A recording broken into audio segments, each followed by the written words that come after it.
आमाको पीर यो देशको शिर कहिले चुक्न नदिने सपुत हुँ म हो। यो डाइलग छ होइन बलिदानको ग्लिम्समा। मैले चाहिँ हेरेँ, तिमीले हेऱ्यो कि हेरेन कमेन्ट गर कस्तो लाग्यो भनेर। अब मलाई कस्तो लाग्यो म चाहिँ सुनाउँछु। अब स्टार्टिङदेखि नै जस्तो वाकहरू देखाएको छ अनि हल्का एक्सन देखाएको छ अनि हाम्रो काली माताको मूर्ति देखाएको छ अनि त्यस्तो वाउ एक्स्ट्रा अर्डिनरी पारिदियो भन्नेवाला फिल चाहिँ हुँदैन। ठिकै ठिकै त्यस्तो टाइपको छ। अनि लास्टको एउटा सिन चाहिँ मलाई राम्रो लागेको थियो, वर्तन कराएर गरेर समथिङ त्यस्तो छैन, त्यो चाहिँ मलाई राम्रो लागेको थियो।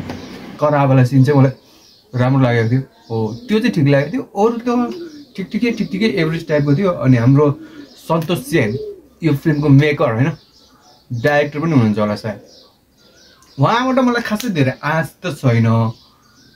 उहाँ मार्केटिङ जिनियस त हो, तर अब यो फिल्म पनि कडक बनाउनु भयो भने चाहिँ आश अर्को फिल्ममा हुनेछ।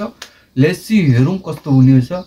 अनि यो मन्दिर चाहिँ ढलिसक्यो होइन, मन्दिर भन्दा मूर्ति चाहिँ। अनि जे भए पनि वेटिङमा चाहिँ छु है यो मुभीको। अनि आज चाहिँ चाँडै रिभ्यू किन आयो भन्दाखेरि नर्मली म 12 बजीतिर खाना खान घर आउँछु होइन, त्यो टाइममा मैले भिडियो बनाउने हो। ट्याक्क 12 बजीतिर 12:25मा आयो, खाना खाएर टक्क भ्याएँ। अब यो रिभ्यू बन्यो, अब अपलोड हुन्छ। अलमोस्ट म काममा गएर अपलोड गर्छु, त्यही हो। अनि मैले पहिला नै एउटा भिडियो बनाइसकेको छु बलिदान के होला भन्ने, 6 मिनटको भिडियो छ, अति क्रेजी छ, अति दामी छ। मेरो पोइन्ट अफ भ्यू सबै त्यसमा छ।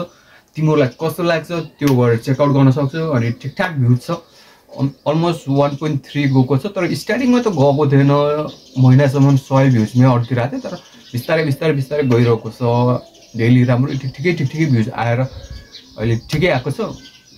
त्यही हो, धन्यवाद, लभ यु अल। अनि सब्सक्राइब गर्दै